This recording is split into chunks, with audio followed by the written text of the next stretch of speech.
JSSC CGL परीक्षा में कथित गड़बड़ियों के आरोपों की जांच अब सीआईडी करेगी। मामले को सीएम हेमंत सोरेन ने गंभीरता से लिया है। साथ ही उन्होंने सीआईडी से जांच कराने का आदेश दिया है। मुख्यमंत्री के निर्देश पर कार्मिक और प्रशासनिक विभाग ने इसकी पुष्टि करते हुए जांच के लिए आदेश जारी कर दिया है। बताते चले कि पिछले सप्ताह ही इस परीक्षा का रिजल्ट आया है। ये परीक्षा इसी साल सितंबर माह में संपन्न हुई थी। सरकार के आदेश के अनुसार जेएसएससी सीजीएल परीक्षा में हुई गड़बड़ी की जांच अपराध अनुसंधान विभाग यानी कि सीआईडी को सौंप दी गई है। जेएसएससी ने इस परीक्षा का आयोजन 21 से 22 सितंबर 2024 को किया था। राज्य के 823 केंद्रों पर 3.04 लाख अभ्यर्थी इस परीक्षा में शामिल हुए थे। वहीं इसका रिजल्ट भी 4 दिसंबर को जारी कर दिया गया था। जेएसएससी ने डॉक्यूमेंट वेरिफिकेशन के लिए चयनित अभ्यर्थियों को 16 से 20 दिसंबर तक बुलाया था। जो अभ्यर्थी इन तारीखों में दस्तावेज सत्यापन नहीं कर पाएंगे, उनके लिए 26 से 27 दिसंबर का समय निर्धारित किया गया है। परीक्षा में शामिल अभ्यर्थियों ने पेपर लीक और अन्य गड़बड़ियों के आरोप लगाए हैं। इन शिकायतों के चलते कई छात्र परीक्षा रद्द करने की मांग कर रहे हैं। इसको लेकर छात्र 15 दिसंबर को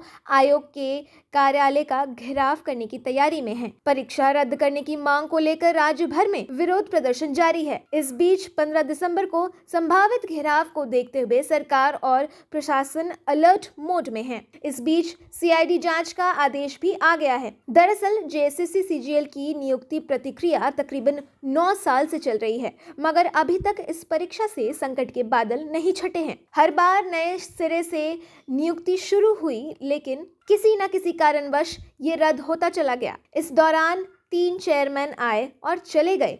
अब ये परीक्षा एक बार फिर सुर्खियों में है। इसकी वजह से हाल ही इस परीक्षा के आए रिजल्ट के बाद छात्रों का विरोध प्रदर्शन शुरू हो गया है। छात्र इस परीक्षा में एक बार फिर गड़बड़ी का आरोप लगा रहे हैं। वहीं अभ्यर्थियों का कहना है कि 21 और 22 सितंबर को आयोजित जेएसएससी सीजीएल की परीक्षा में एक बार फिर पेपर लीक हुआ, लेकिन इंटरनेट बंद रहने की वजह से तुरंत सामने नहीं आ पाया। इसके अलावा परीक्षार्थियों का ये भी कहना है कि सेंट्रल लेवल के सीजीएल प्रश्न पत्र से गणित, रीजनिंग और कंप्यूटर के हूबहू प्रश्न कॉपी पेस्ट कर दिए गए हैं। इसीलिए इस परीक्षा को रद्द कर नए सिरे से परीक्षा ली जाए और इसकी सीबीआई जांच कराई जाए। दूसरी तरफ आयोग किसी तरह के पेपर लीक की घटना को मानने से इनकार कर रहा है। इसके बाद आयोग की ओर से परीक्षा का रिजल्ट भी जारी कर दिया गया है। हालांकि झारखंड कर्मचारी आयोग ने जांच कमेटी बनाई थी। इस कमेटी ने जांच में कोई गड़बड़ी नहीं पाई और रिजल्ट जारी कर दिया।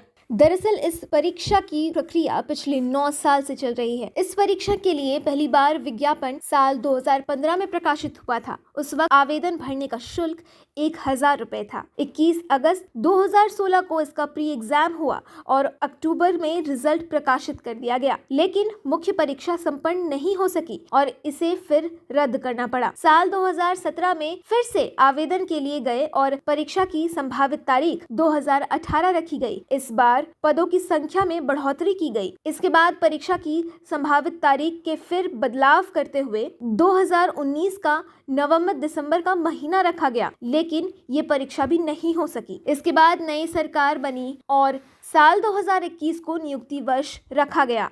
नियुक्ति के लिए नई नियमावली भी बनी। इसके बाद उसी साल आवेदन आमंत्रित किया गया। हाईकोर्ट से नियमावली रद्द हो जाने के कारण फिर से परीक्षा को रद्द करना पड़ा। साल 2022 में फिर से इस परीक्षा के लिए आवेदन लिए गए।